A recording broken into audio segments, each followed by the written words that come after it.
Hello, Saints, and welcome back to my channel. Today we're going to be tackling the idea on whether or not you are saved by your own works or if you could save yourself at all, okay, through your own works.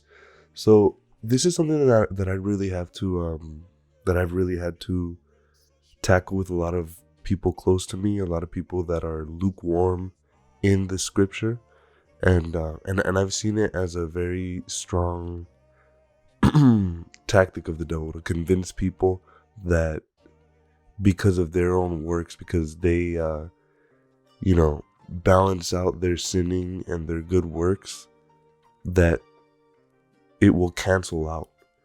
So trying to attack something like this is very touchy sometimes because people get emotional about it. But something that I like to do is I just like to quote scripture. Scripture is always the best way to go about it.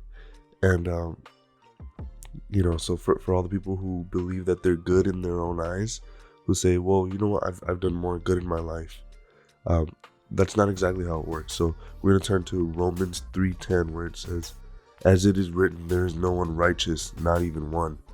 Okay, so that's a declaration telling us that we are all falling short of the glory. We all fall into sin, any kind of sin, and that's the entire reason that Jesus had to come down here, is because we weren't enough. We needed that extra push forward so that we could ascend those heights into heaven. And then we're gonna go also to Ephesians 2 verses 8 and 9.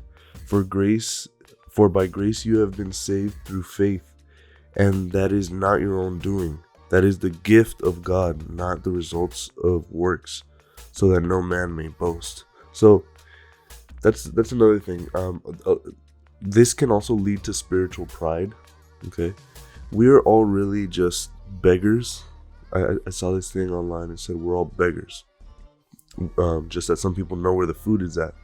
Okay, so we all have fallen short of the glory. We're all in the same boat, and the entire reason that we look towards Jesus, so that we can get lifted out of our own iniquities, that he may take the punishment that we deserved.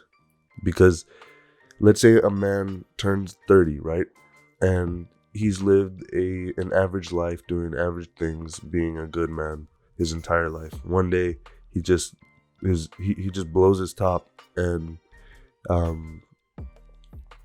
he kills somebody.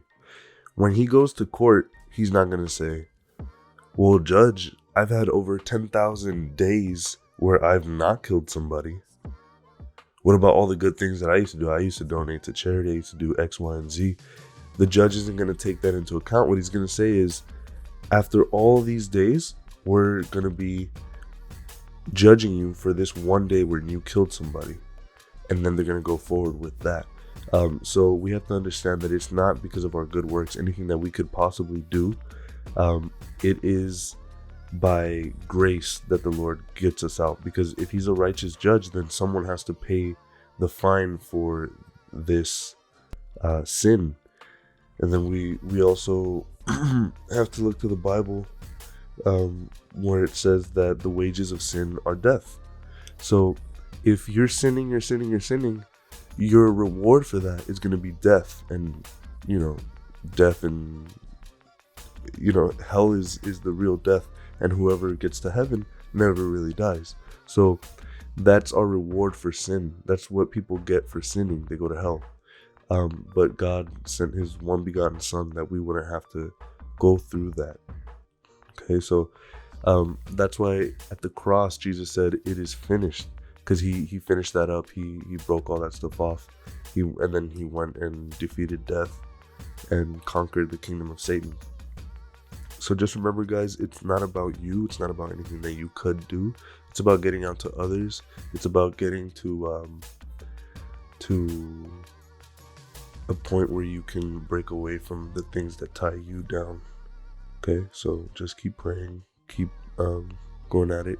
Make sure to read the description. Check out the description. There's a lot of books in there. If you don't have a Bible, I suggest getting a Bible. If not, the Bible app also is really good. And just God bless you and have a great day.